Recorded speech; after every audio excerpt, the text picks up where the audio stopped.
खुर्च्याचा अडथळा असतो दादा दादा खुर्च्यांचं बघा. आपण कृपया बसून घ्यावे. व्यंकटेश जोशी यांनाही विनंती करतो की आपण स्टेजवर यायचं आहे.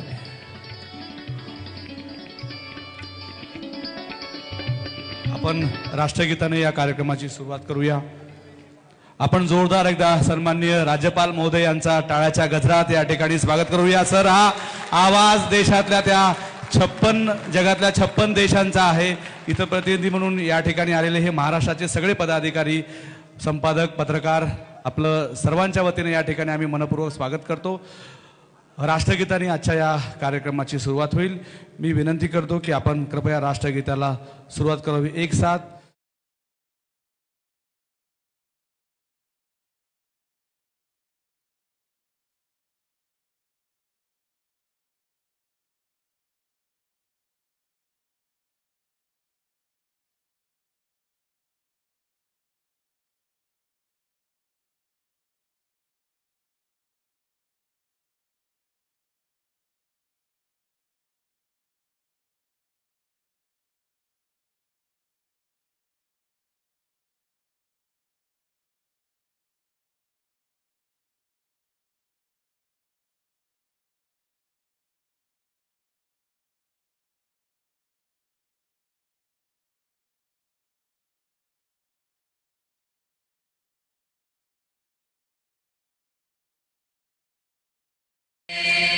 भारत माता की, भारत माता की, भारत माता की.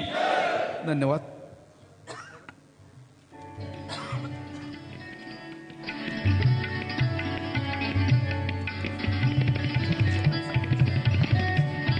सन्माननीय राज्यपाल महोदय यांचं या ठिकाणी स्वागत होते. मी अजितदादा कुंकुलोळ, बालाजी फुगारे आणि दिगंबर महालेजी यांना विनंती करतो की आपण सन्माननीय राज्यपाल महोदय यांचं स्वागत करायचंय.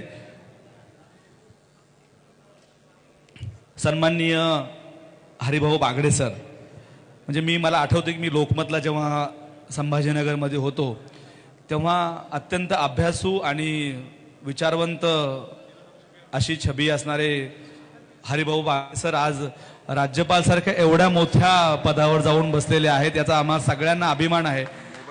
आणि आज ते राज्यपाल आहेत, आम्हाला याचा प्रचंड अभिमान आहे. पण ते एक पत्रकार मित्र म्हणून, एक विचारवंत म्हणून त्यांची ख्याती आम्हा सगळ्या महाराष्ट्रवासियांना आहे. आम्हाला सगळ्या महाराष्ट्रवासियांना त्यांचा प्रचंड अभिमान वाटतो. प्रल्हाद दास सरांना विनंती करतो की त्यांनी आपण वर बसायचं आहे. त्यानंतर सन्माननीय आजच्या कार्यक्रमाचे कार्याध्यक्ष, स्वागत अध्यक्ष आदरणीय राणाजी सुरोंशी यांचं स्वागत करण्यासाठी मी भीमेश मुतोला, चेतन बंडेवार यांना विनंती करतो की त्यांनी राणाजी यांचं स्वागत करायचंय. मी सन्माननीय राज्यपाल महोदय आणि सर्वांच्या निदर्शनास हे आणून देऊ इच्छितो की अनेक सामाजिक कार्यामध्ये महाराष्ट्रामध्ये विभिन्न उपक्रम राबवणारे राणा सुरोंशी या भागाचा आरसा आहेतच, पण महाराष्ट्रांचा पण एक सामाजिक वारसा म्हणून ते पुढे आले. त्यांचं या ठिकाणी स्वागत आहे. जे मोबाईल फोटोवाले आहेत ते कृपया बाजूला सरका. प्रोटोकॉल आपला सगळ्या अर्थाने पाळला गेला पाहिजे अशी सगळ्यांना विनंती आहे. प्रल्हाददासजी यांचं स्वागत या ठिकाणी होतंय. मी किशोर महाजन यांना विनंती करतो की त्यांनी प्रल्हाददास यांचं स्वागत करायचंय. किशोर महाजन आणि चेतन बंडेवार यांना विनंती करतो की त्यांनी प्रल्हाददास यांचं स्वागत करायचंय.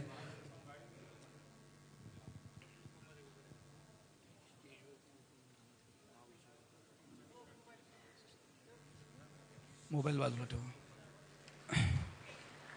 यानंतर व्यंकटेश जोशी यांचं स्वागत करण्यासाठी मी चेतन कात्रे, संगम कोटेवार आणि बापूसाहेब ठाकरे यांना विनंती करतो की त्यांनी सन्माननीय व्यंकटेश जोशी सर यांचं स्वागत करायचंय.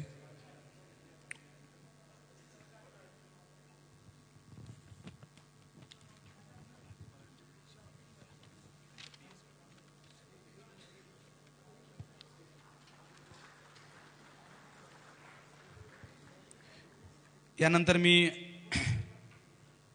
आजच्या कार्यक्रमाचं प्राथमिक स्वरूपात अगदी 2 मिनिटात प्रास्ताविक करण्यासाठी प्रदेशाध्यक्ष अनिल मस्के यांना विनंती करतो की अगदी 2 मिनिटात सन्माननीय राज्यपाल महोदय यांच्या समोर व्हॉइस ऑफ मीडिया अगदी थोडक्यात सांगावी. मी सन्माननीय राज्यपाल महोदय यांना सविस्तरपणे ब्रीफ केलेला आहे. महामहिम राज्यपाल राणा सूर्यवंशी, प्रभुदास महाराज आणि संपूर्ण व्यासपीठ. सर, मी तुम्हाला सांगू इच्छितो, गेल्या 4 वर्षापूर्वी 20 संपादक यांनी मिळून आणि संस्थेचे संस्थापक अध्यक्ष संदीप काळे यांनी 4 वर्षापूर्वी 8 मार्च 1921ला व्हॉइस ऑफ मीडिया या संघटनेची स्थापना केली. पत्रकारांची परिस्थिती, पत्रकारांची आर्थिक स्थिती पंचसूत्री घेऊन कोरोना काळासारख्या अतिशय दुर्गम परिस्थितीत या संघटनेचा जन्म झाला. कोरोनाच्या काळामध्ये पत्रकारांची परिस्थिती असलेली परिस्थिती आणि पत्रकारांवर आलेली हलाखीची परिस्थिती ती जवळून संदीप काळे यांनी त्यांच्या डोळ्याने बघितली आणि मराठवाड्यातला त्यांचा एक सहकारी तो कोरोनाच्या काळात त्याच्या घरची चूल पेटत नाही म्हणून तो 5,000 रुपयाची मागणी आदरणीय संदीप काळे सरांना करतो आणि त्या मागणीतून या संघटनेचा जन्म होतो. अत्यंत प्रतिकूल परिस्थितीत संघटना जेव्हा होती, जेव्हा पत्रकार या कोरोनाच्या काळात अडचणीत होता, या संपूर्ण जगावर जेव्हा फार मोठं संकट आलं होतं, त्या संकटाचा सामना करत असताना पत्रकार देखील त्या संकटात अडकलेला होता. त्याच परिस्थितीत व्हॉइस ऑफ मीडियाचा हा जन्म झाला आणि त्याच परिस्थितीमध्ये संदीप काळे यांनी 5 पंचसूत्री कार्यक्रम पत्रकारांसाठी ठरवून घेतला. त्यांचे निवास, त्यांचा आवास आणि त्यांचा वस्त्र निवारा या सगळ्या गोष्टींवर, त्यांच्या आर्थिक जडणघडणीवर प्रामुख्याने प्रकाश टाकावा म्हणून या संघटनेचा जन्म झाला आणि गेल्या 4 वर्षात इवलसं रोपटं लावलं होतं आणि त्याचा आज वटवृक्ष झालाय. हे सांगण्यात मला अत्यंत आनंद होतोय. 3ऱ्याच वर्षात आम्ही जगातल्या 56 देशात आणि संपूर्ण भारतभर या संघटनेचा व्याप्ती वाढवलेली आहे. केवळ व्याप्तीच न वाढवता या संघटनेने जवळपास 7,500 लोकांचा विमा या पत्रकारांचा या जिल्ह्यात उतरवलेला आहे, या महाराष्ट्रात उतरवलेला आहे. बुलढाणा येथून या उपक्रमाची सुरुवात झाली. असे विविध उपक्रम आमची संघटना या ठिकाणी राबवते आणि ज्या ज्या पत्रकारांवर ज्या ज्या वेळी संकट येतात त्या त्यावेळी आम्ही प्रत्येक जण धावून जातो. आमचे विंग म्हणजे मीडिया विंगचे आत्ताच प्रदेशाध्यक्ष होते, ते त्यांना ब्रेन हॅमरेज झाला. आता आमच्या संघटनेने आणि संस्थापक अध्यक्षांनी जवळपास 10 लाख रुपयाची मदत त्या ठिकाणी जमा केली आणि त्यांना लागला. दुर्दैवानं त्यांचा त्यात मृत्यू झाला, परंतु त्यांच्या कुटुंबाला देखील आम्ही वेगळं सोडलं नाही, त्यांना देखील आर्थिक मदत आम्ही करत असतो. असे वेगवेगळे प्रोग्राम आणि वेगवेगळ्या कामं व्हॉइस ऑफ मीडियाच्या वतीने केली जातात. व्हॉइस ऑफ मीडिया ही जगातली आज सगळ्यात मोठी पत्रकारांची संघटना म्हणून उदयास येते हे सांगण्यात अत्यंत आनंद होतो आणि अशाच पद्धतीचे कामं यापुढे देखील आम्ही पत्रकारांसाठी आणि पत्रकारितेसाठी करू याची ग्वाही देतो आणि थांबतो. धन्यवाद. यानंतर सन्माननीय राज्यपाल महोदय यांना मी विनंती करतो की त्यांनी अनेक पत्रकारांना या ठिकाणी सन्मानित करायचं आहे. पहिल्यांदा व्यंकटेश दुगडुमवार पत्रकार यांचा सन्मान या ठिकाणी होतोय.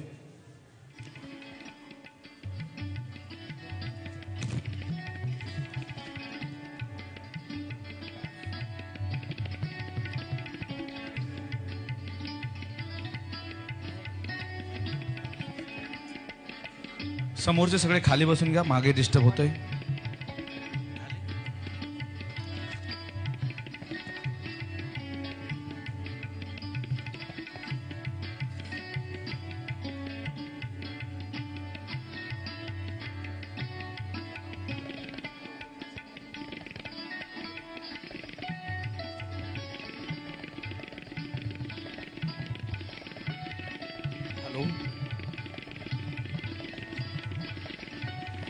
आपण जोरदार या सरदारांचं स्वागत करूया. टीव्ही, पेपर, वेगवेगळ्या वर्तमानपत्रामध्ये काम करून आदर्शवादी लोकपत्रकारिता आणि व्हॉइस ऑफ मीडियाचा एक सरदार म्हणून या ठिकाणी व्यंकटेश यांचा सत्कार या ठिकाणी होतोय. रुपेश पाटील यांना विनंती करतो की त्यांनी सत्कार स्वीकारण्यासाठी जायचं आहे. रुपेश पाटील.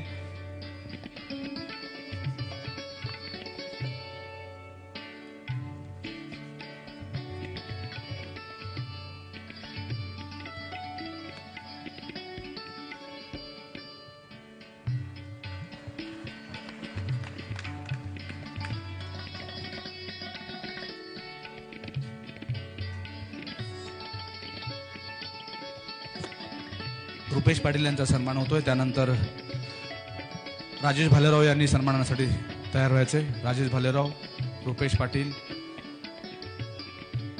अनिल करंजकर, मंगल डोंगरे,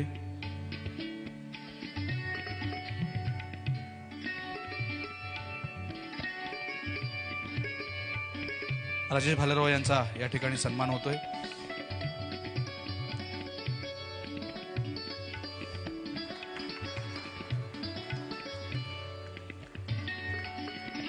राजेश भालेराव यांचा सत्कार या ठिकाणी होतोय. अनिल करंजकर यांचा सन्मान या ठिकाणी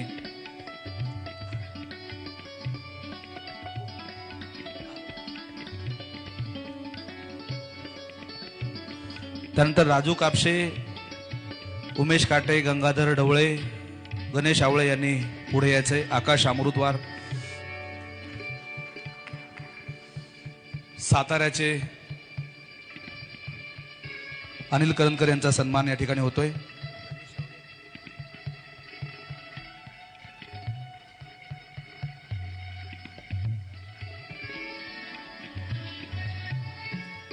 मंगल डोंगरे,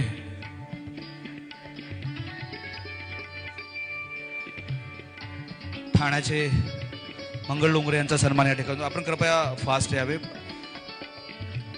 राजू कापसे, उमेश काटे, गंगाधर ढवळे, गणेश आवळे यांनी सिरियल प्रमाणे तिथं जाऊन थांबायचे.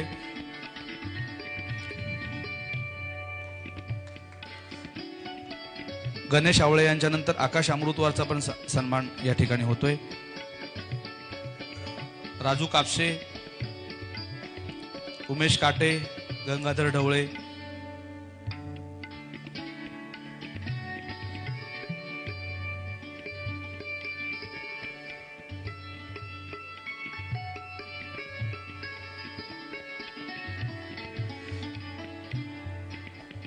राजू कापसे, राजू कापसे, उमेश काटे, गंगाधर ढवळे, गणेश आवळे, आकाश अमृतवार या सत्कारानंतर पुन्हा लक्ष्मी वाडेकर, जितेंद्र जोगड, अनुप पुस्के, वसंत खडसे, शुभम घुले,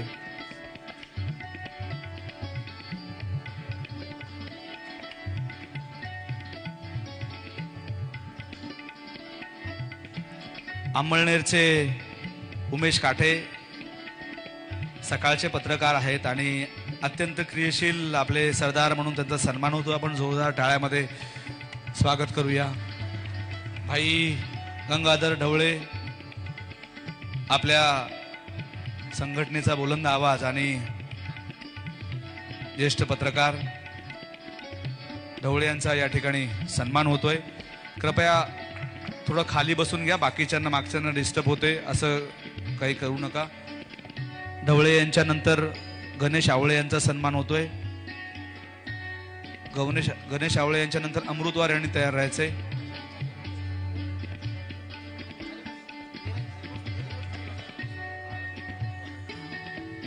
गणेश आवळे यांच्या नंतर आकाश अमृतवार यांचा सन्मान होतोय. आवळे यांच्यासाठी जोरदार टाळ्या करायच्या आहेत. आपल्या सगळ्यांचा सन्मान करण्यासाठी आणि आपल्या सगळ्यांच्या पाठीवर हात थाप देण्यासाठी सन्मान्य राज्यपाल महोदय यांचे आशीर्वाद आणि शुभेच्छा दोन्ही आपल्या पाठीशी आहेत. हा आकाश अमृतवार जो आपल्या क्रियाशील सगळ्या विषयावर काम करतो, पत्रकार आहे आणि अत्यंत महत्त्वपूर्ण योगदान या संस्थेमध्ये आकाश अमृतवार यांचं आहे. लक्ष्मी वाडेकर यांचा सन्मान या ठिकाणी होतोय. महिला पदाधिकारी आणि पत्रकार अशा वेगवेगळ्या विषयातून लक्ष्मी वाडेकर यांचं, ताईचं नाव पुढे या ठिकाणी आलेलं आहे. ताईचा या ठिकाणी सन्मान होतोय. त्यानंतर जितेंद्र जोगड यांनी तयार राहायचंय. पुन्हा अनुप पुस्के, वसंत खडसे आणि शुभम गुल्लेजी अहिल्यानगर यांनी तयार राहायचं आहे.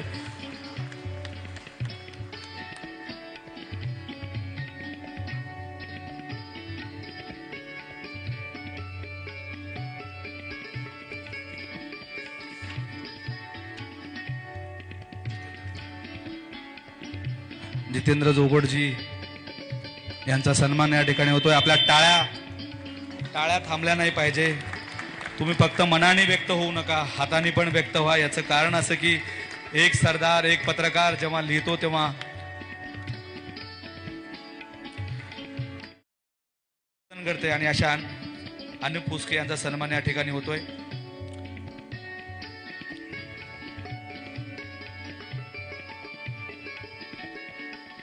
अनुप फुसके यांचा सन्मान या ठिकाणी होतोय.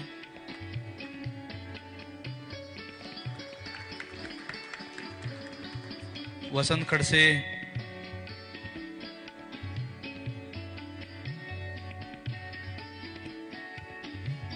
म्हणजे राणा सुरुंशीजी आणि प्रल्हादाजी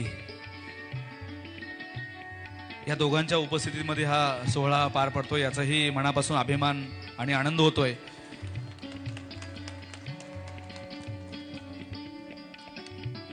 शुभम गुलेजी अहिल्यानगर यांचाही या ठिकाणी सन्मान होतोय.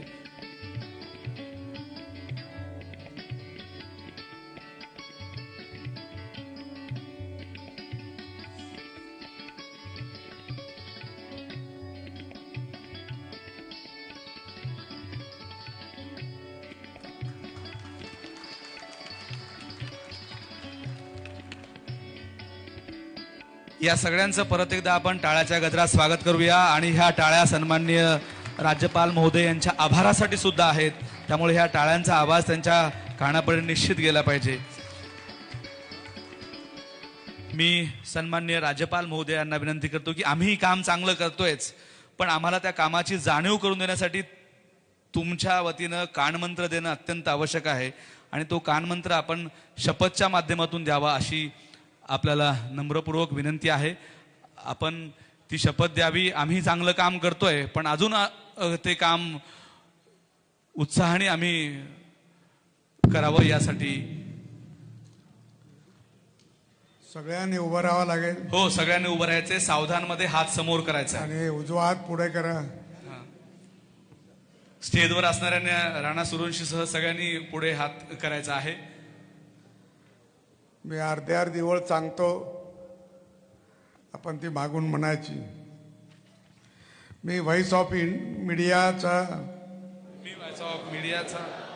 एक खरा सैनिक म्हणून ही शपथ घेतो की मी समाजाच्या विचाराचा आणि भावनाचा मान राखत माझ्या पत्रकारितेत प्रामाणिकपणे कार्य करीन. सतत आणि चिरस्थायी विकासासाठी माझ्या पत्रकारितेचा माध्यमातून योगदान देईल. पीडितांना न्याय मिळवून देणे हे माझे प्रथम कर्तव्य राहील. पत्रकारांच्या हक्कासाठी माझी लढाई अखंड सुरू राहील. पत्रकारितेसाठी मी सदैव जागरूक राहील.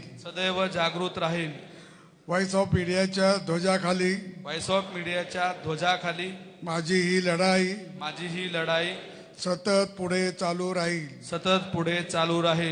मी निस्वार्थ भावनेने कार्य करीन. चांगुलपणाच्या या लढाईत मी कधी मागे हटणार नाही. जय जगत. भारत माता की जय. भारत माता की. मी सन्माननीय राज्यपाल महोदय यांना विनंती करतो की आपण सगळ्यांना सविस्तर मार्गदर्शन करावं.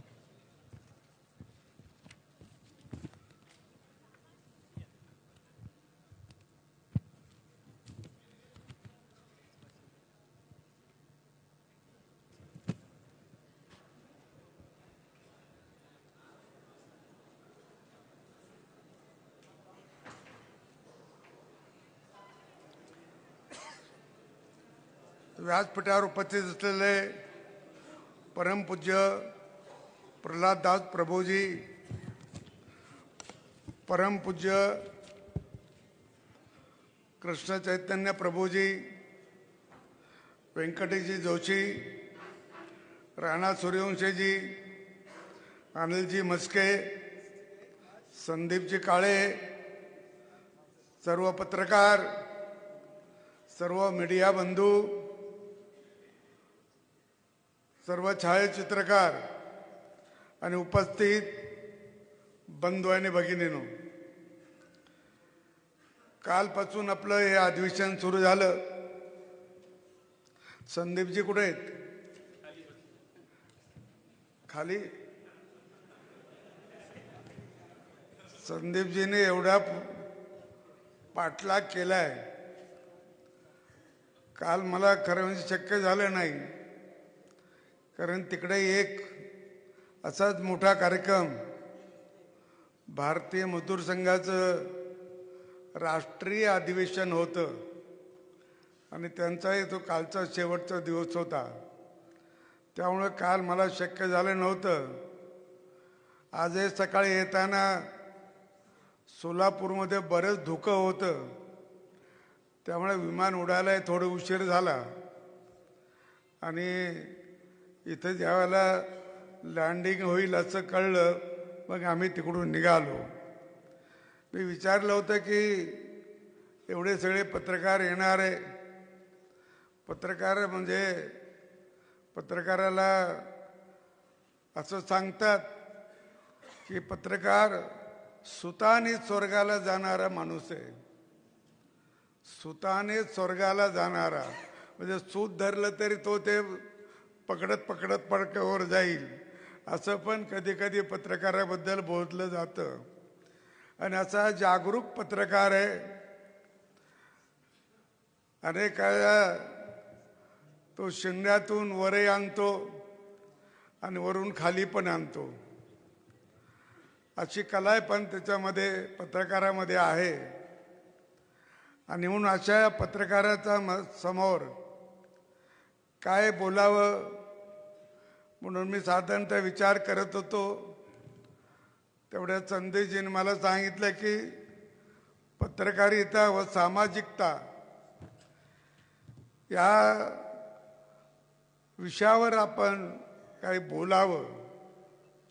आणि मग पत्रकारिता एक प्रक्रिया आहे, त्याद्वारे सूचना आणि विचार हा संकलित करून, संपादित करून, शब्द, ध्वनी, चित्र याद्वारे जनतेपर्यंत पोहोचविणे म्हणजेच वार्ता पोहोचविणे. पण त्याला वार्ताहरही म्हणतो, पत्रकारही म्हणतो, बातमीदारही म्हणतो. पण वार्ता पोहोचविणे हे आपण सगळ्यांना माहीत आहे. आणि वार्ता म्हणजे काय तर बातमी, निरोप. वार्ता देणारा तो वार्ताहर. आपल्या देशामध्ये फार वर्षापूर्वी, कितीतरी वर्ष होऊन गेले त्याला, की असाच एक वार्ता देणारा, निरोप देणारा आपल्या देशात पहिला वार्ताहर कोण असेल तर ते नारद मुनी होते. नारद मुनी हे माहीत होते की आपण ते कुठेही कोणासमोर जायचे, नारायण नारायण म्हणायचे, त्याला काहीतरी सांगायचं, त्याची बातमी घेऊन दुसरीकडे जाऊन कोणाच्या समोर नारायण नारायण म्हणून ती बातमी त्याला द्यायचे. असे पहिले वार्ताहर कोण असेल तर ते नारद मुनी आहात. आणि मग नारद मुनीपासून ही परंपरा आपल्याकडे सुरू झाली, ती आज आपल्यापर्यंत आहे. आणि मग आजच्या भाषेत आजच्या भाषेत सृष्टीचा पहिला पत्रकार होऊन गेलेत. आणि हे जे नारद मुनी होते ते ब्रह्मदेवाचे मानस पुत्र होते. आणि त्यांचा विष्णू भगवान विष्णू त्यांची खूप श्रद्धा होती, भक्ती होती असं सांगितलं जातं. आणि म्हणून त्याच्यातूनच काही कथा जोडल्या गेली. एक दिवस भगवान श्रीकृष्ण हे यांना पाणी आणायचं सांगितलं नारदाला. नारद पाणी आणायला गेले, त्यावेळेला त्यांना एक मुलगी भेटली आणि मग त्या दोघांचं प्रेम झालं म्हणतात. आणि मग ते 12 वर्षे तिकडे संसार करीत राहिले आणि श्रीकृष्णाला पुन्हा भेटलेच नाही. मग एकदा खूप मोठा पूर आला आणि त्या नारद मुनीचं जे काही झोपडं बिपडं असेल ते सगळं त्या पुरामध्ये वाहून गेलं. आणि मग श्रीकृष्ण आले त्यांना भेटायला. आणि मग नारदांनी म्हटलं की आमचं काहीच राहिलं नाही, सगळं गेलं. तर श्रीकृष्ण त्याला म्हणाले, अरे पण सगळं गेलं, पाणी कुठे आहे? पाणी तर दिसत नाही इथे. आणि म्हणून मग नारद म्हणले, ही सगळी माया कोणाची असेल तर ही या श्रीकृष्णाची आहे, दुसरी कोणाची नाही. अशा प्रकारचे आख्यायिका आपण खूप ऐकतही असतो. आणि म्हणून पत्रकार हा जसा नारदाच्या रूपाने आपण पाहिला आणि आपली संदेश वार्ता ती आपण घेतो. खरं म्हणजे पहिला प्रिंट मीडिया ज्यावेळेला सुरू झाला तो साधारणतः 1556ला आणि तो पोर्तुगीजांनी गोव्यामध्ये सुरू केला. आता गोवा आपल्याला माहीत आहे, सगळं माहीत आहे, पण गोवा स्वातंत्र्य कधी झाला, स्वातंत्र्य गोवा कधी झाला याची कोणाला माहितीच नाही अजून. किती वर्ष स्वातंत्र्यानंतर किती वर्षाने गोवा स्वतंत्र झाला. जसं हैदराबाद संस्थान 1 वर्ष 1 महिना 2 दिवसांनी स्वतंत्र झालं, परंतु गोव्याला जवळपास 14 वर्ष लागले. 14 वर्ष. 1961 गोवा स्वतंत्र झाला. आणि मला त्यावेळेला अजून आठवतं की त्यावेळेला अनेक जणांनी सत्याग्रह केले. त्यावेळेला पुण्यातून जगन्नाथराव जोशी हे त्यावेळेला जनसंघाचं काम करत होते. त्यावेळेला सुधीर फडके आणि असे मोठे लोक त्या सगळ्या सत्याग्रहात सामील झाले होते. खूप त्यांना पोर्तुगीजांनी मारलं, ठोकलं, लाथाखाली बडवलं, जेलात टाकलं, हे सगळं झालंय. हे सगळ्याचा इतिहास आपल्याला माहिती आहे. पण 14 वर्ष का लागले याचं कोणी अजून काही उत्तर द्यायला तयार नाही. खरं म्हणजे पोर्तुगालचं राज्य होतं, तेव्हा पोर्तुगालचं राज्य हे असंच राहावं असं जर काही जणाला वाटत असेल तर मला माहिती नाही. परंतु इतके वर्ष लागले ही खरं म्हणजे वस्तुस्थिती आहे, हेही आपण ध्यानात घेतलं पाहिजे. आणि म्हणून भारतीय वेद उपनिषद हे ज्यावेळेला छापले गेले सुरुवातीला, त्यावेळेला रामायण महाभारतही असेल तर हे 19व्या शतकामध्ये छापले गेले. आणि त्यानंतर मग त्यावेळेला हस्तलिखित होतं. फक्त आपल्याकडेही एक हस्तलिखित पण होतं आणि काही लोकांच्या मुखोद्गत होतं. हे मुखोद्गत होतं काही लोकांच्या, हेही आपण पाहिलंय. म्हणजे मला अजून आठवतंय, म्हणजे मी वाचलेलं आहे ते, की नालंदा विश्वविद्यालयाचं ज्यावेळेला सगळं ग्रंथालय जाळलं, ते जाळलंय 1193 साली. 1193 साली तिथं एक अरबस्थानावरून बख्तरुद्दीन खिलजी नावाचा एक तिकडचा जो राजा असेल किंवा तो त्यांचा सेनापती असेल तो आला होता. तिथं तो आजारी पडला त्या नालंदा विश्वविद्यालयामधच्या परिसरामध्ये. आणि मग त्याच्याबरोबर जे सोबती होते, त्याचे सहकारी होते, ते गावात हिंडत होते किंवा कोणी इथं वैद्य आहे का, कोणी डॉक्टर आहे का, तर आमच्या या खिलजीना ताप आलाय, त्याचा आणखी काही आजार आलाय तर त्यासाठी औषध पाहिजे. तर कोणीतरी त्यांना सांगितलं एका जणांनी की नालंदा विश्वविद्यालय आहे, तिथं आयुर्वेदाचे जे आयुर्वेदाचारी आहे त्यांना तुम्ही भेटा आणि त्यांना तुम्ही भेटले की ते तुम्हाला नक्की औषध देतील, त्यांना बरं करतील. मग बख्तरुद्दीन खिलजीचे लोक त्या आयुर्वेदाचार्य जे होते त्यांच्याकडे गेले आणि त्यांना म्हटलं की अशी अशी स्थिती आहे, जरा तुम्ही आमच्याबरोबर चला आणि त्यांना बख्तरुद्दीन खिलजीला बघा. ते आले, त्यांनी नाडी परीक्षा केली आणि सांगितलं मी याला औषध देतो म्हणून. पण बख्तरुद्दीन खिलजी म्हणलं की मी अशा काफराचं औषध घेणार नाही. हे काफर लोक आहे, मी त्याचं औषध घेणार नाही. तरी बाजूचे लोक म्हणत होते वैद्यराज काही करा पण याला औषध द्या. मग वैद्यराजांनी त्याने विचारलं हे कुराण वाचतात का? तो म्हणे वाचतात.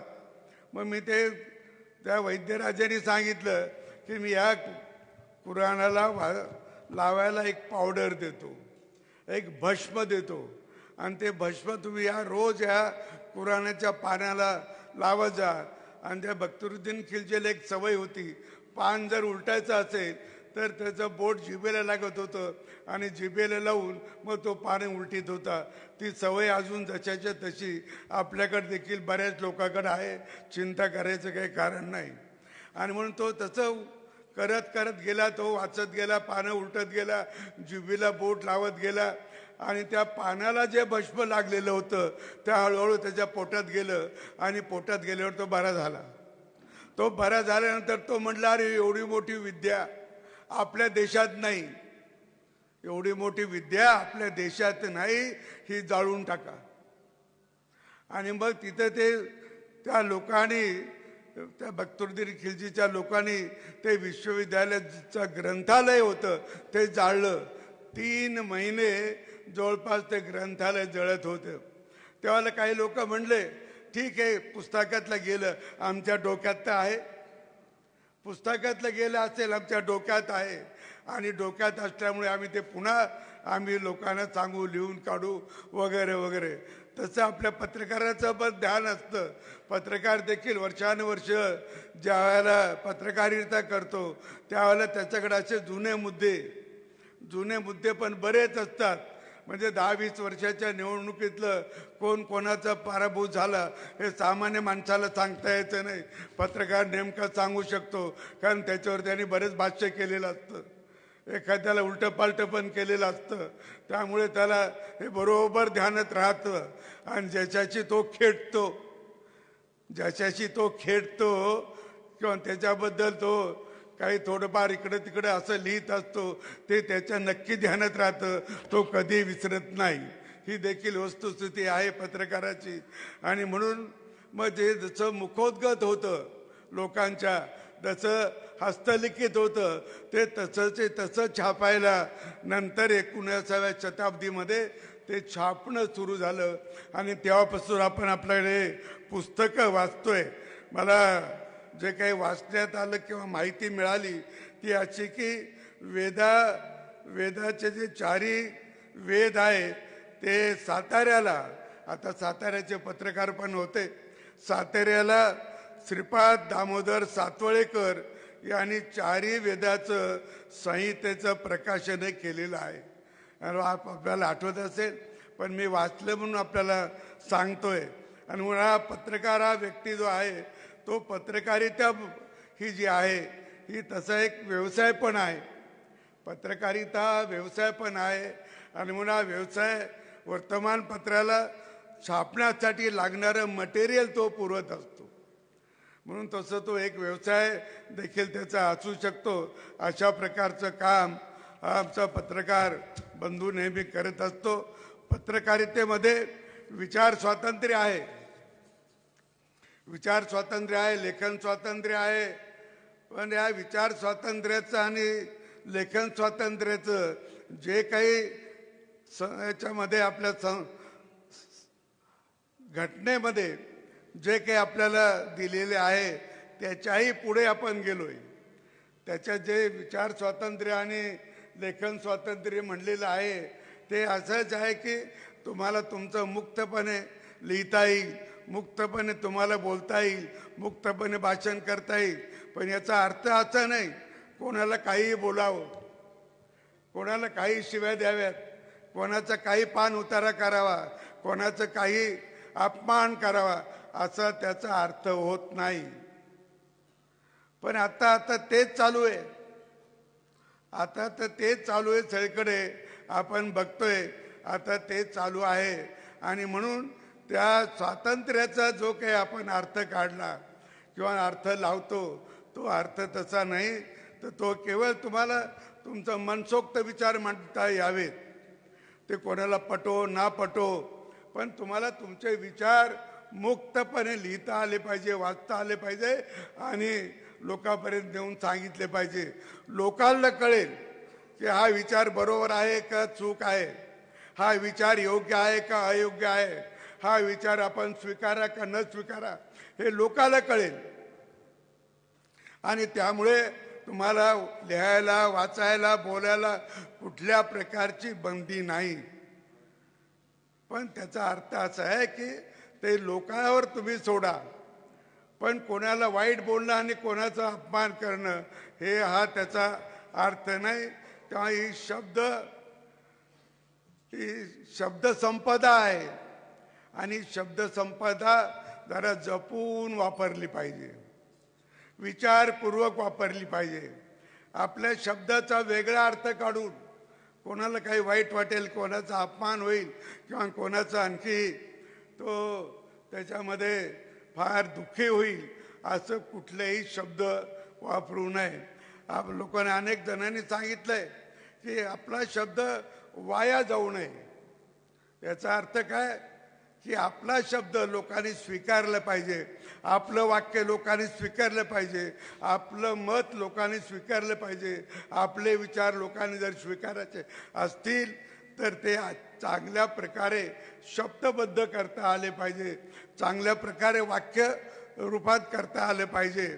आणि असं असेल तर लोक त्याचा स्वीकार करतात. परंतु तुम्ही वेगळ्या वाकड्या मार्गाने जर कोणी काही लिहित असेल, हे करत असेल तर लोक स्वीकारत नाही, वाचून घेतील, गप बसतील. आणि काही जण असले तर त्याला विरोध करतील, हे पण होऊ शकतं. पण बऱ्याच जणांना वाचतं काय करायचं विरोध करून, करी नका, आपलं काय जातं, लिही नका, काही लिही नका, आपलं काय जातं, काही बोलू नका, आपलं काय जातं, असं म्हणून आपण काही खूप लोक गप बसतात. आणि मग असं बोलणाऱ्याला किंवा असं काही सांगणाऱ्याला, असा लोकांचा अपमान करण्याला एक प्रकारचं उदाहरण पण येतं. लोक काही म्हणत नाही, लोक विरोध करत नाही, मग आपण काही शिव्या दिलं तरी चालतं, लोक टाळ्या वाजवतातच. आणि म्हणून त्यांनाही उत्साह येतो करण्यामध्ये, पण तो फार काळ टिकणार नाही. आणि आपल्या या देशाची जी काही सभ्यता आहे, ही सभ्यता आपण पाळली पाहिजे, ही सभ्यता आपण जोपासली पाहिजे. आणि म्हणूनच मला या शब्दाचा अर्थही लक्षात येतो. आणि वृत्तपत्राला किती सतर्क राहावं लागतं. मला काही उदाहरणं पण माहीत आहे. महत्त्वाचं एक उदाहरण आपल्याला आठवत असेल का, 1966 साली लालबहादूर शास्त्री यांचा रशियामध्ये तास्कनमध्ये त्यांचा मृत्यू झाला. आता मृत्यू कसा झाला, काय झालं याच्यामध्ये तुम्ही खूप ऐकलं असेल. पण असं सांगतात की त्यांच्याजवळ काही ठेवलेलं नव्हतं. रात्री त्यांचा जो बरोबर स्वयंपाकी गेला होता त्याला स्वयंपाक करू दिला नाही. तिथल्याच लोकांनी स्वयंपाक केला, तिथल्या लोकांनी त्यांना वाढलं. आणि त्या रूममध्ये जे झोपले होते तिथं जो त्यांचा पाण्याचा नेहमीचा काय असेल, तो थर्मास असेल किंवा काय असेल, तर तो तिथेही नव्हता. असं अनेक जण बोलतात. अनेक वर्तमानपत्रात आले, अनेक ठिकाणी ते पुस्तक रूपाने पण आले. आणि म्हणून ते तसं त्यांचं निधन फार उशिरा लक्षात आलं. आणि मग इकडे आपल्याकडे काही माहितीच नव्हतं, तर मग आपले वर्तमानपत्र जवळजवळ सगळे संपादक, कार्यकारी संपादक हे तर 12 पर्यंत थांबून, 1 पर्यंत थांबून हे आपल्या घरी जाऊन झोपायला गेले होते. आता तिथे एक टेलिप्रिंटर जवळ एक माणूस बसले, असत होता पूर्वी. आता टेलिप्रिंटर बहुतेक वाजत नाही, आता मोबाईल आहे, आता आणखी लॅपटॉप आहे, याच्यावर सगळ्या बातम्या येतात. पण त्यावेळेला बातमी यायची तरी टेलिप्रिंटरवर यायची आणि त्याचा आवाज व्हायचा. आणि मग तो जो बाजूला त्या खुर्चीवर बसता बसता झोपत घेत असलेला त्यांचा आणखी एक संपादक तो आवाजाने उठायचा आणि लगेच पाहायचा तर त्यावेळेला त्यांनी 2 वाजता काहीतरी ती बातमी आपल्याकडे आली. तोपर्यंत अनेक वर्तमानपत्र छापून मोकळे पण झाले होते. आणि मग अशा वेळेला ती बातमी आल्यावर काय करावं त्याला सुधरेना. मग उपसंपादक संपादक यांना धडाधड फोन करून माहिती सांगितल्यावर सगळ्यांनी सांगितलं तुमचे छपाई थांबवा, छपाई थांबवा. आणि मग त्यांनी तो कंपोज केला, पहिल्या पानावर आणला, पहिल्या पानातल्या काही बातम्या काढून टाकल्या, पहिल्या पानावर आणलं, हेडलाईन दिली आणि पुन्हा नव्याने सगळ्या वर्तमानपत्र छापलं. जे छापलं होतं ते पूर्णपणे रद्दीत गेलं. म्हणजे इतकी सतर्कही या सगळ्या ह्याच्यामध्ये. आता वर्तमानपत्रामध्ये आपण वर्तमानपत्रामध्ये पहिल्या पानावर काय छापायचं हा सगळ्या संपादकाचा प्रश्न असतो. पहिल्या पानावर हेडिंग काय द्यायचं ते संपादकाचा. आपण पाठवलेल्या बातमीला कदाचित कधी कधी आपण हेडिंग पाठवा नाही तर न पाठवा, उपसंपादक ती बातमी वाचतो आणि त्याच्या मनाने तो हेडिंग पण देतो. बऱ्याच वेळेला हेडिंगचा अर्थ वेगळा होतो, बातमीचा अर्थ पण वेगळा होतो. असे पण बऱ्याच वेळेला आपल्याला वाचायला मिळते. तुम्हाला प्रत्यक्ष जादा अनुभव आहे, कारण मला फार थोडा अनुभव आहे त्याच्यातला, म्हणून मी सांगतो. आणि म्हणून या सगळ्या याच्यामध्ये आपले जे राष्ट्रपती होऊन गेले, मोठे वैज्ञानिक होते आणि ब्रह्मोसारखं हत्यार त्यांनी निर्माण करून दिलं असे APJ अब्दुल कलामजी. त्यांनी असं त्यांच्या एका पुस्तकात लिहिलं आहे. त्यांनी एका पुस्तकात लिहिलं की मी इस्रायलला गेलो होतो आणि इस्रायलमध्ये काही दिवस राहिल्यानंतर मी रोज तिथलं वर्तमानपत्र वाचायचो. तर तिथल्या वर्तमानपत्रामध्ये काय पहिल्या पानावर छापून यायचं, तर तिथल्या पहिल्या पानावर छापून येत होतं तिथं इस्रायलमध्ये संशोधक होते. त्या संशोधकाकडून काही शोध लागला असेल, काही समाजाच्या राष्ट्राच्या हिताचं काही असेल, तर ती बातमी पहिल्या पेजवर, ती बातमी पहिल्या पेजवर चांगले विस्ताराने ते छापतात आणि अजूनही छापतात असं त्याने लिहिलं. आणि त्या बाकीच्या ज्या बातम्या आहे, मग ते कुठेतरी ॲक्सिडेंट झाला, लोक मेले, समोरसोब गाडीचा ॲक्सिडेंट झाला, कुठेतरी स्फोट झाला, कुठं आणखी काही झालं, कुठं बलात्कार झाला, कुठं आणखी काही झालं, कोणी कोणाला पळवून नेलं, ह्या ज्या काही बातम्या आहे या सगळ्या दुसऱ्या तिसऱ्या पानावर टाकायच्या असं APJ अब्दुल कलामने त्यांच्या पुस्तकात लिहून ठेवलं. हे मी आपल्यासाठी एवढ्यासाठी शेअर्स करतोय की आपल्याला कदाचित आपण बऱ्याच जणांनी वाचलं असेल. माझी अशी माहिती आहे की वार्ताहर केवळ आपलाच पेपर वाचतो असं नाही, इतर पेपरही वाचतो, पुस्तकही वाचतो, माहिती पण गोळा करून ठेवतो, त्यांच्या नोंदी पण वार्ताहराकडे असतात. आणि वार्ताहरांनी जर सगळ्या डायऱ्या जर जपून ठेवल्या तर 5-25 वर्षानंतर सुद्धा त्या डायऱ्या उपयोगी पडतात, ते लिखाण उपयोगी पडतं. आणि असे पण काही पत्रकार असतात की सगळं संग्रहित करतात, या सगळ्या बातम्या लिहून ठेवतात आणि ज्या दरवर्षीच्या वह्या किंवा डायऱ्याच्या डायऱ्या अशा त्याच्याकडे असतात. आणि म्हणून ही जी माहिती आहे, ही माहिती पुष्कळ वेळा लोकांना अचानक माहिती होते, तेव्हा कळते. आणि म्हणून अशा याच्यातून आपल्याला निश्चितपणे त्याचा लाभ होतोय. आणि म्हणून मला आपल्याला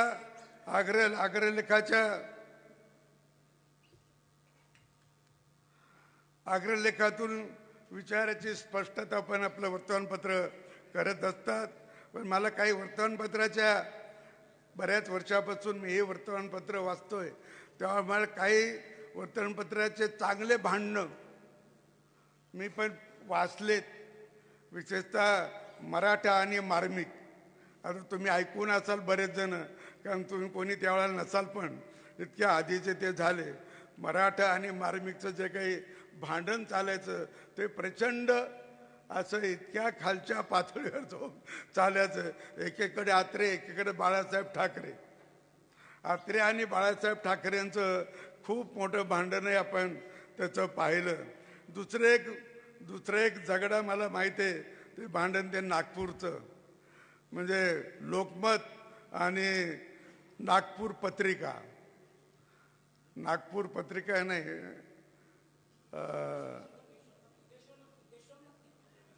नाही ती पत्रिका त्याचे आमच्या याची पण तर तेही पण असंच विकोपाला गेलं होतं.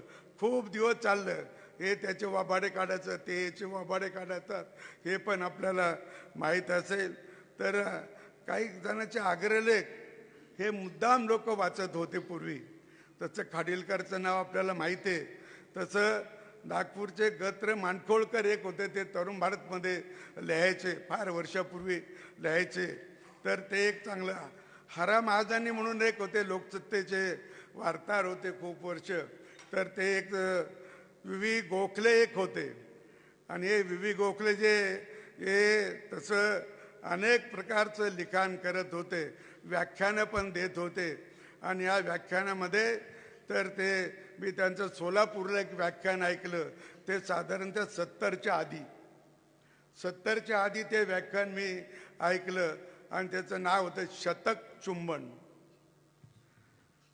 शतक चुंबन असं त्याचं त्या व्याख्यानाचं हेडिंग होतं. आणि त्याने सांगितलं तिथे मग त्याने एक राधेचं आणि श्रीकृष्णाचं हे पण म्हणून दाखवलं होते सावरिया रे सावरिया तेरी बासरी मेरी सवत बनी तेरी बासरिया. त्याने अशा प्रकारचं की ते राधेने म्हटलं की तुझी बासरी म्हणजे माझी जशी सवतच आहे. तू सगळ्या तिला जवळ घेऊन बसतोय रोज तिला तू सोडत नाही माझी ती सवत आहे. अशा प्रकारचं ते त्याने ते सांगितलं होतं. आणि शतक चुंबनाबद्दल अनेक चुंबनाचे त्यांनी प्रयोग सांगितलं होतं. ते मी 70च्या आधी मला वर्ष जर आठवलं तर साधा 68ची घटना असावी.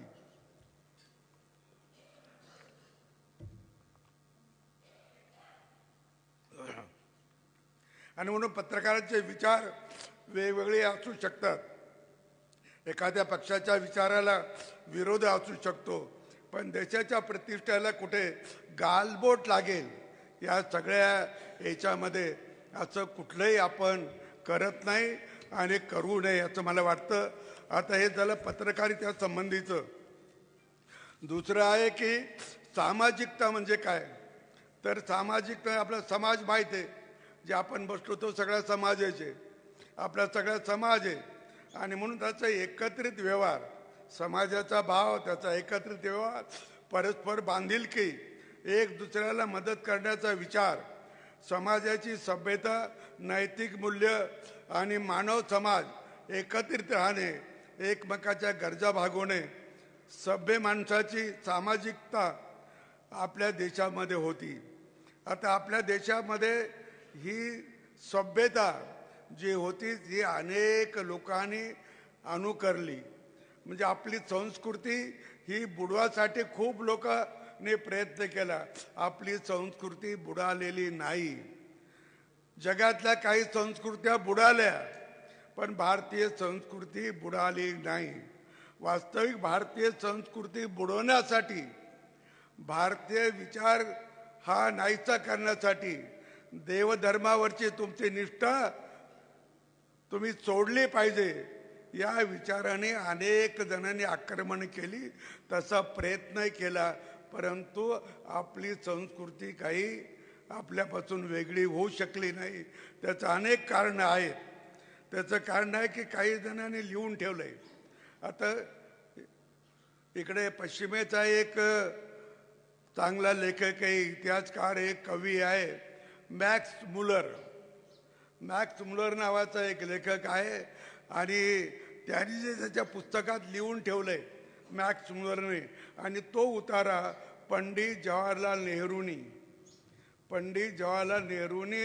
तो डिस्कवरी ऑफ इंडियामध्ये हिंदुस्थानची कहाणी हिंदी जे काही त्यांचं एक पुस्तक आहे त्याच्यात लिहून ठेवला. त्याच्यामध्ये त्यांनी कोट केला तो मॅक्स मुलरचा मुद्दा पंडित नेहरूने आपल्या पुस्तकात कोट केला. तो मॅक्स मुलर असं म्हणतो की मला भारताबद्दल एक कुतूहल वाटतं भारताबद्दल एक आश्चर्य वाटतं भारताच्या समाजाबद्दल मला एक नवल वाटतं की अजूनही त्या समाजावर त्या 2 पुस्तकाचा पगडा आहे.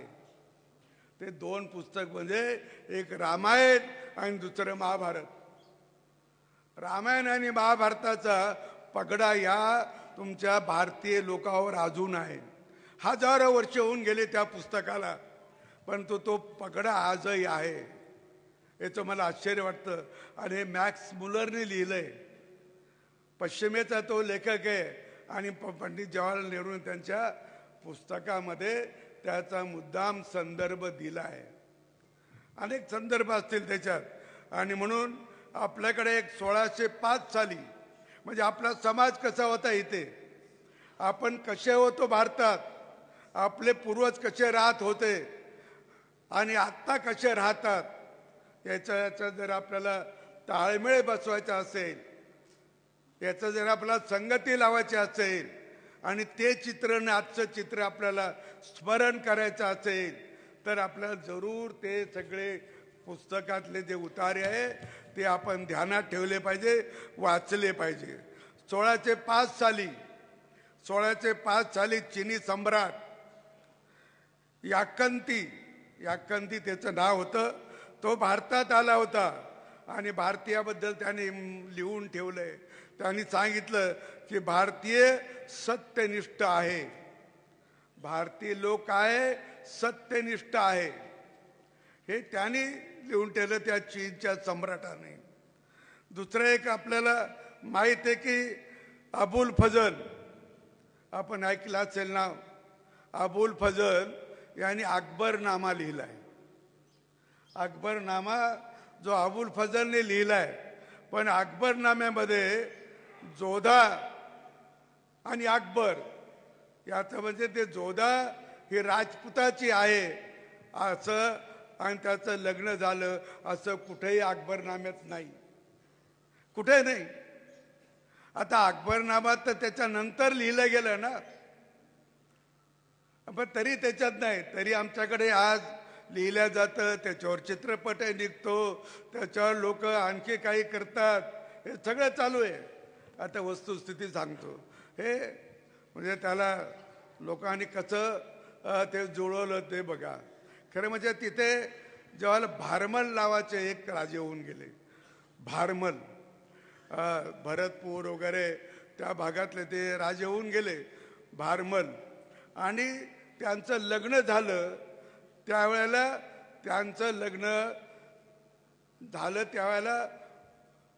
त्यांच्या बरोबर लग्नाच्या बरोबर एक दासी आली. कारण पूर्वी राजे महाराजाच्या लग्नाच्या बरोबर एक दासी पाठवत होते, कारण त्या जी मुलगी ज्या घरात जाईल तिला मदत करायला, तिचं सगळं करायला अशी दासी पाठवायची प्रथा होती.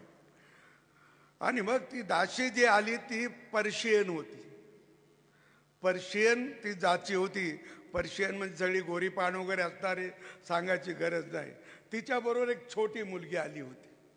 त्या पर्शियन बाईबरोबर तिची छोटी मुलगी आली होती आणि ती या राजपुताच्या घरात राहिली, त्या भारमल राजाच्या घरात राहिली. आणि त्यामुळे तिचे सगळे संस्कार जे राजपुताचे सगळे तिच्यावर पडले आणि तिने आत्मसात केले.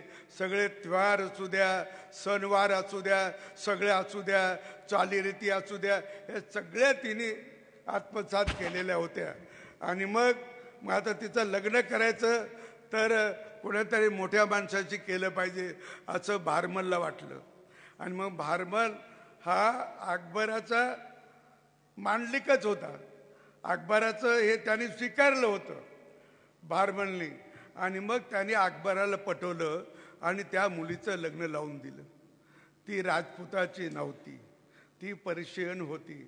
आणि कन्यादान हे या माणसांनी केलं, म्हणजे भारमलनी केलं. आता कन्यादान कोणी करू शकतं, कन्यादान कोणी करू शकतं, वरिष्ठ माणसं गावातला एखादा प्रमुख माणूस सुद्धा करू शकतो. असं ते लग्न झालं. पण आपल्याकडे त्या सगळ्या राजपुतांना मान खाली घालवायची वेळ आली म्हणून हे सगळं पुढं लांबवलं. हाय पण इतिहास आहे. तो जो अकबरनामा लिहिलेला जो होता तो अफजल फजल, तो म्हणतो हिंदू सत्य के प्रशंसक है. तो काय म्हणतो, लिहितोय हिंदू सत्य के प्रशंसक आहे. म्हणजे सत्य, खरं, चांगलं, प्रामाणिक, निस्वार्थी, इमानदारी ही सगळी त्या हिंदू लोकात आहे. अब्बल फजल म्हणतोय. आणि दुसरा एक चीनी यात्री आपल्याकडे येऊन गेला, त्याचं सगळे नाव आपल्याला माहित आहे की तो त्याचं ह्युएन सांग, तसं थंग असं नाव आहे शेवटी, ह्युएन थंग. तर तो यात्री आपल्याला त्याच्या आपण बऱ्याच वेळेला त्याचं वाचलंय असेल. तर तो आला आणि त्याने पण लिहून ठेवलंय, भारत के लोगों में स्पष्टता और ईमानदारी है. काय लिहिलं त्याने? भारत के लोगों में स्पष्टता और ईमानदारी है. आता अरविंद घोष आपल्याला माहिती आहे, फार मोठे क्रांतिकारी पण होते आणि फार महर्षी पण होते. महर्षी अरविंद घोष यांनी त्यांच्या पुस्तकात लिहून ठेवलं आणि त्या पुस्तकातला संदर्भ पंडित जवाहरलाल नेहरूने आपल्या त्या हिंदुस्तान की कहाणी या पुस्तकात टाकला. काय म्हणलं अरविंद घोषांनी?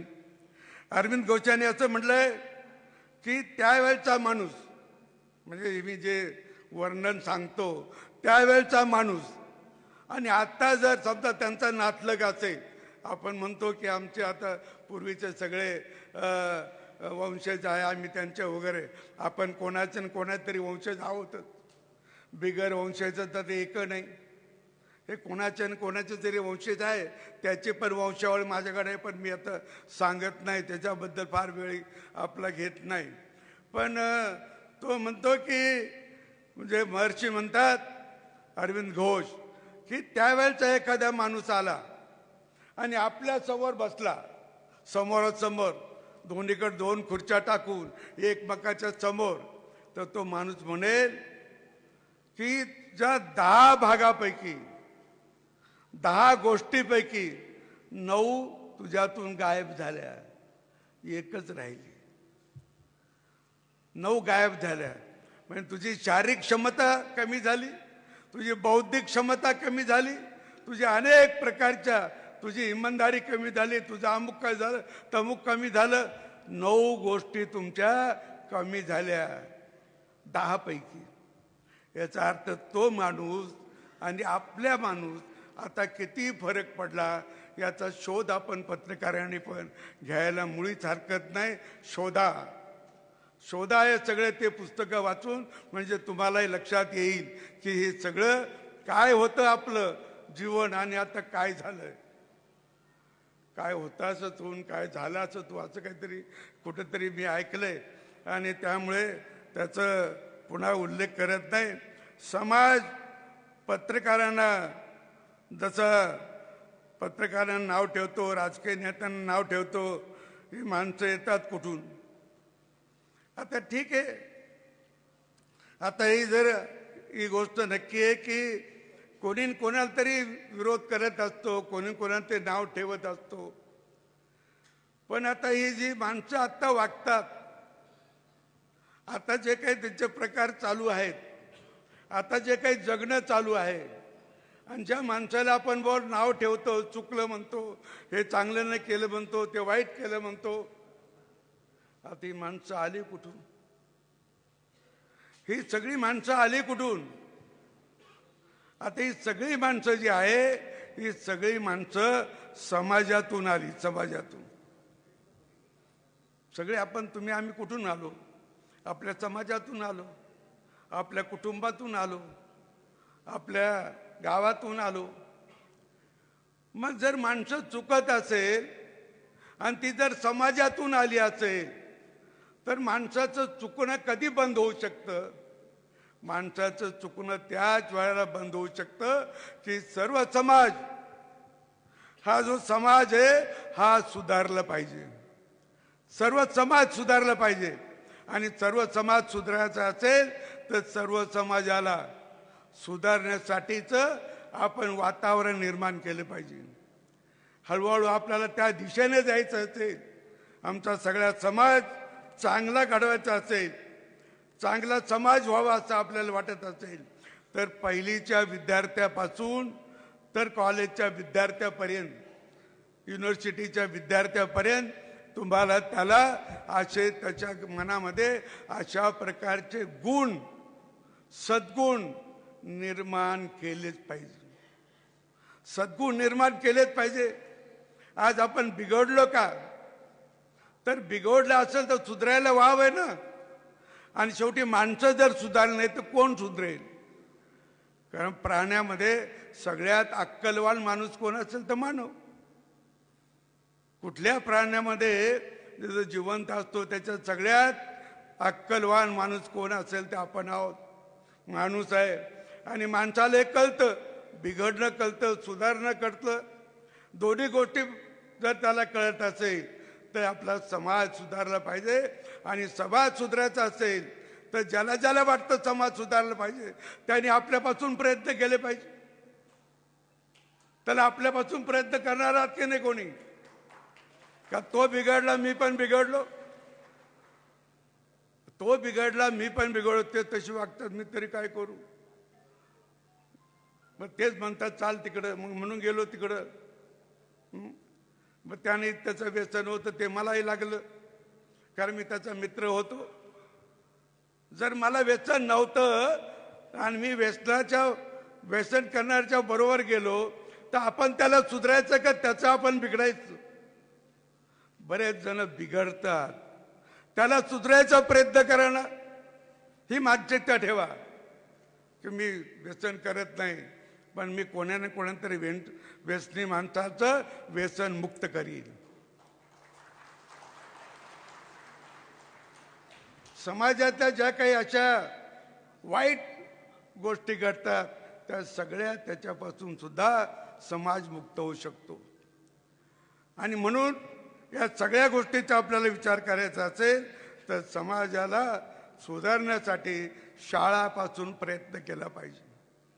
आणि आपली जी शिक्षण पद्धती आहे, भारतीय शिक्षण पद्धती आहे, ही भारतीय शिक्षण पद्धती कधीपासून बदलली? आपला भारत कसा होता? आणखी एक दोन उदाहरण सांगतो. आपला भारत कसा होता?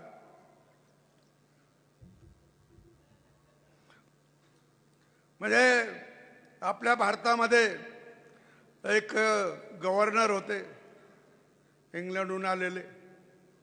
त्याचं नाव होतं लॉर्ड थॉमस मॅकॉलो. मॅकॉलोनी आपली शिक्षण पद्धती दिली बघा, हे ध्यानात ठेवा. आणि मॅकॉलोने लंडनमध्ये गव्हर्नरच्या समोर एक भाषण केलंय 2 फेब्रुवारी 1835. 2 फेब्रुवारी 1835. आणि तो मॅकॉलो काय म्हणतो? भारताला आपण फार काळ आपला गुलाम ठेवणार नाही. भारताला आपला गुलाम आपण फार काळ ठेवू शकणार नाही. त्याचं कारण त्यांनी सांगितलं की भारतामध्ये नैतिकता जादा आहे. नैतिकता. ते शिकलेले नसतील पण नैतिक मूल्य त्यांच्यात फार आहे. प्रामाणिकपणा आहे, इमानदारी आहे, एक दुसऱ्याला मदत करायची भावना आहे, सहकार्याने राहतात, देवधर्माला मानतात. असा समाज आहे तो नैतिक मूल्याच्या आधारावर जगतोय. त्याला आपण फार काळ आपला गुलाम नाही बनू शकत. फार काळ तो आपला गुलाम राहील असं नाही. मग त्याला जर आपला गुलामच ठेवायचा असेल, त्याला आपला गुलाम ठेवायचा असेल तर त्याची जी संस्कृती आहे, त्याची जी संस्कृती आहे, परंपरा आहे, ती मुळासकट उखडली पाहिजे. मुळासकट उखडून टाकली पाहिजे. आणि त्यानं नवी शिक्षण पद्धती दिली पाहिजे. नवी शिक्षण पद्धती. आणि मग नवी शिक्षण पद्धतीत काय आलं? त्यावेळेला आपल्याकडे जे गुरुकुल होते की जे मुलं त्या जंगलात जाऊन शिकत होते ती सगळं बंद करून टाकली. इंग्रजाच्या गॅजेटमध्ये आजही तुम्हाला वाचायला मिळेल की भारतात जेवढे गुरुकुल होते तेवढ्या शाळा इंग्लंडमध्ये नव्हत्या. हे त्यांनीच लिहून ठेवलंय, त्यांनीच लिहून ठेवलंय. आणि त्यामुळे भारतात जर इतक्या प्रकारे अशा प्रकारे शिक्षण देत होते आणि ते शिक्षण सगळ्या अर्थाने गुरुकुल मधलं शिक्षण म्हणजे पूर्ण शिक्षण, पूर्ण शिक्षण म्हणजे कुठल्याही विषयावर तो बोलू शकतो इतकं शिक्षण. आरोग्यावर बोलू शकतो, कौशल्यावर बोलू शकतो, आणखी कशावर बोलू शकतो. अशा प्रकारचं शिक्षण त्याला मिळत होतं. नाही तर पूर्वी हजारो वर्षापूर्वीचे मंदिरं तुम्ही बघा, हजारो वर्षाच्या मंदिरं तुम्ही बघा, ते आज किती नक्षीदार आहे आणि आज ते कसे जोडलेले ते अजून जिवंत आहे, अजून ते चांगले आहे. कोणीतरी इंजिनिअरिंगचा अभ्यास करून त्याला सांगितलं असेल ना, आपल्यासारखं कदाचित त्याला हे नसेल त्यावेळेला, पण त्याला हे तर सगळं कळत होतं की नाही. आणि हे सगळं आपल्याकडे होतं, पण आपण ते विसरलो अनेक वर्षाच्या आक्रमणामध्ये. आणि म्हणून त्यांनी 1835 1836 साली जी एक नवी शिक्षण नीती आपल्यावर लादली, त्याच्यामध्ये भारताचं काही शिकवायचं नाही, भारताची परंपरा नाही, भारतामध्ये जे लोक होऊन गेले त्याचा काही नाही, भारताचा इतिहास नाही, भारताचा भूगोल नाही शिकवायचा, केवळ इंग्लंडचा इतिहास शिकवायचा, इंग्लंडचा भूगोल शिकवायचा, इंग्लंडची परंपरा शिकायची. आणि त्यांना भुकेलं राहील असं करायचं. कारण त्यानेच म्हणलं होतं की नैतिकता आणि समृद्धी भारतामध्ये फार आहे. मी भारताच्या सगळ्या कोपऱ्यात हिंडलो, मला कोणी चोर भेटला नाही, मला कोणी भीक मागणारा भेटला नाही. भीक मागणारा भेटला नाही हे मॅकॉलेचं वाक्य आहे. म्हणजे आपल्याकडे समृद्धी होती आणि म्हणून त्याने सांगितलं की यांची समृद्धी, यांची नैतिकता ही सगळी तोडली पाहिजे, तरच त्यांना आपल्या बरोबर राहतील. ते भुकेने मेले तर आपल्या बरोबर राहतील, आपण दिलं तर खातील, अशी अवस्था त्यांची केली पाहिजे असं मॅकॉले म्हणतोय. आणि हे खरं झालं 70-80 वर्षामध्ये, पुढच्या खरं झालं.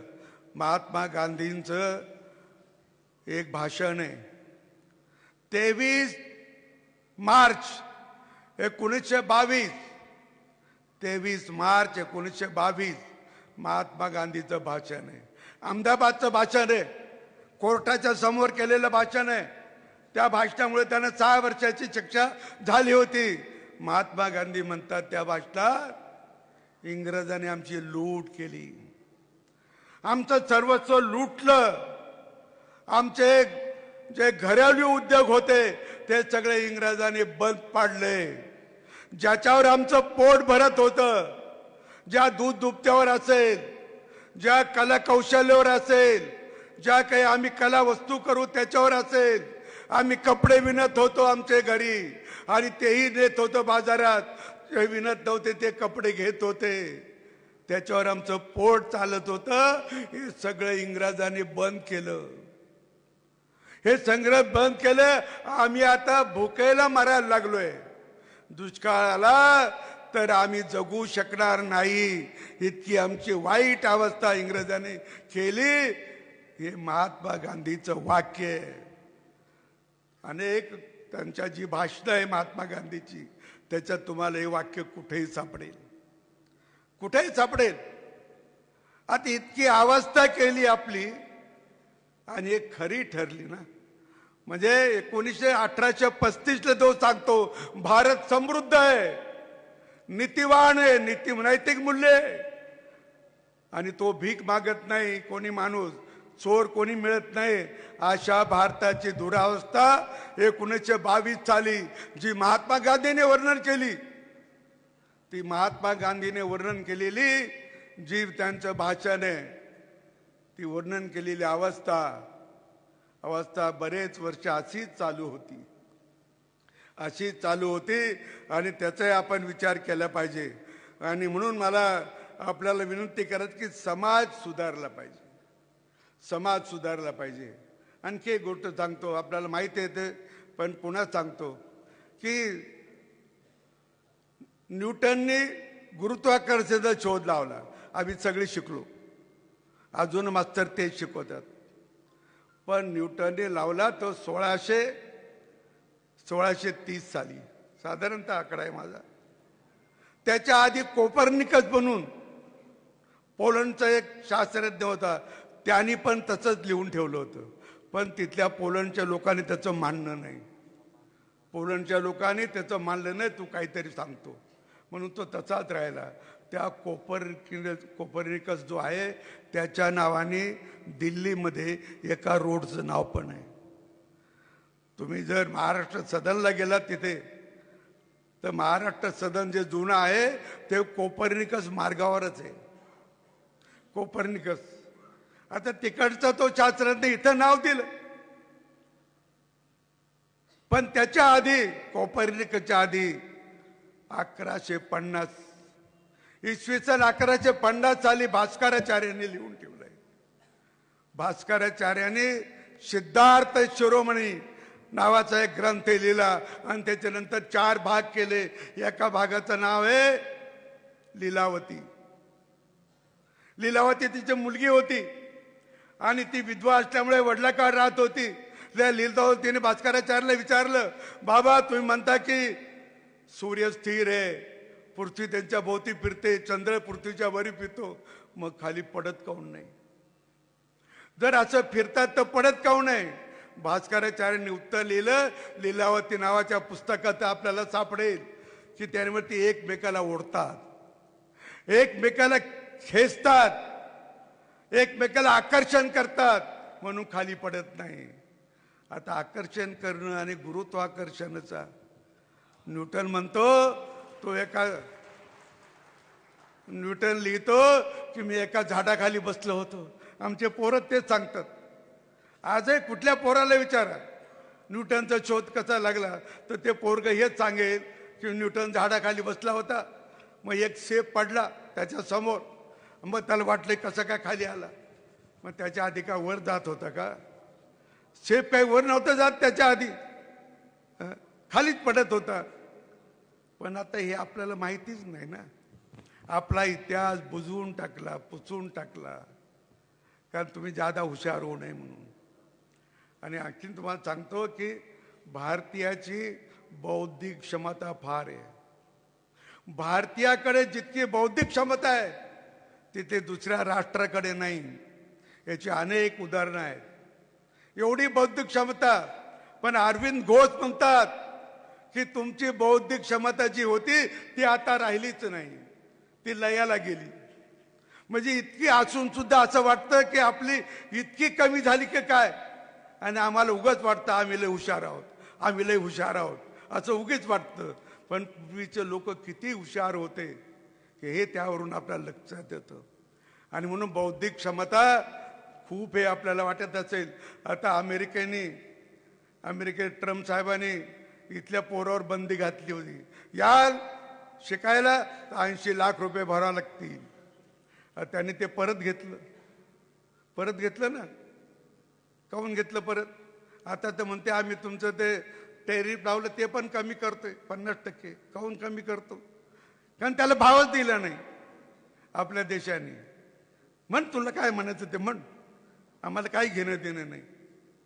आम्ही आमचा देश, आमचा समाज, आमच्या इथले राहणारे नागरिक हे आमच्या देशाला पुढे नेणारच. आणि म्हणून ट्रम्पने आता ते परत घेतलं.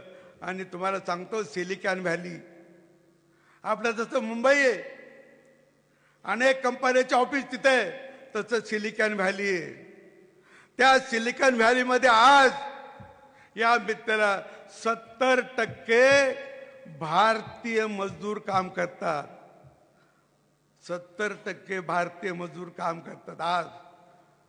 म्हणजे त्या IT मध्ये डोकेवाज जे पोरं आहेत ते सगळे गेले ना तिकडं बरेच.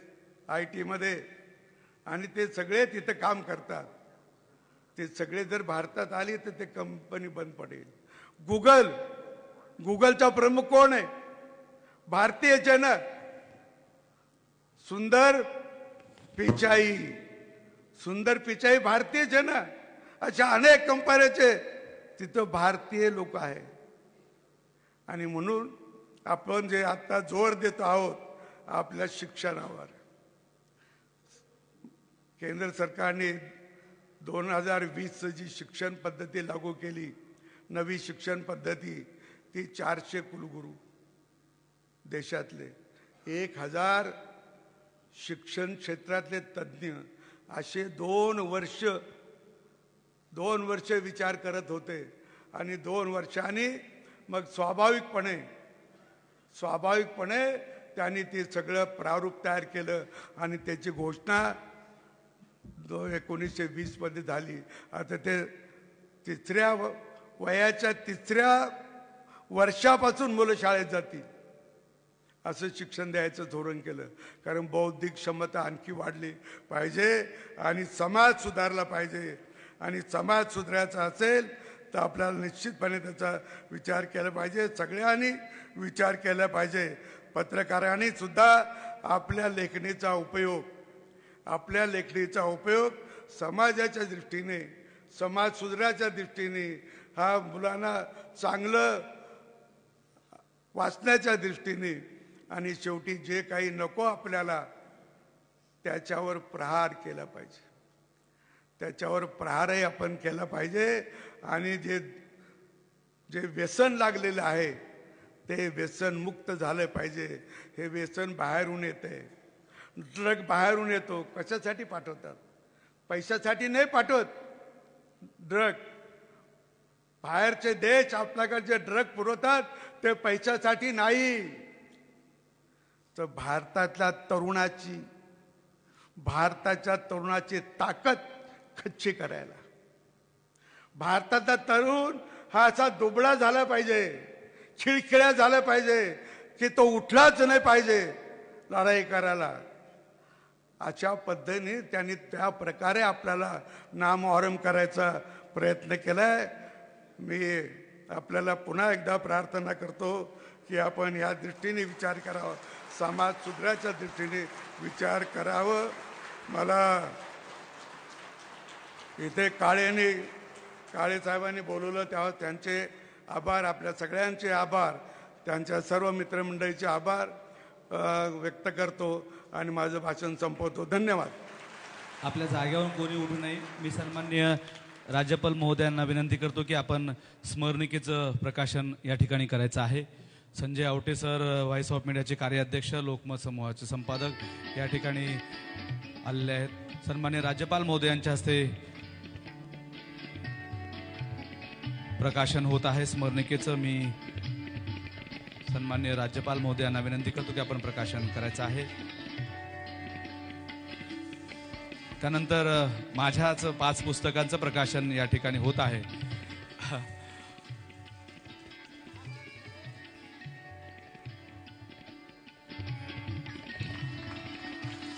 आपण टाळ्याच्या गजरात या ठिकाणी स्वागत करावं. खरं तर त्यांचा राज्यपाल महोदयांचा आदर करावा तेवढा कमी आहे. इतका जिव्हाळा त्यांच्या समोर आहे, पण त्यांचा चेहरा जेव्हा समोर येतो तेव्हा नाना हे 2 शब्द आपोआप बाहेर पडतात. त्यांचं कारण त्यांचा प्रचंड असलेला ऋणानुबंध, त्यांच्याशी असलेलं नातं. आणि तुमच्यापैकी बहुतांशी जणांना माहीत नाही, त्यांचे पत्रकारांसोबत असलेलं नातं प्रचंड घनिष्ठ होतं. मी संभाजीनगरला असताना मी अनुभवलेलं आहे. त्यांच्यामधला हळवा माणूस, त्यांच्यामधला वेगळं व्यक्तिमत्व, असे आदरणीय हरिभाऊ बागडे सर आपल्याला मार्गदर्शन करण्यासाठी या ठिकाणी आलेले होते. माझ्या 5 पुस्तकांचं प्रकाशन, जे जर्नलिझमवर आधारित पुस्तकं आहेत, त्या पुस्तकाचं प्रकाशन सन्माननीय राज्यपाल महोदय यांच्या हस्ते या ठिकाणी होत आहे.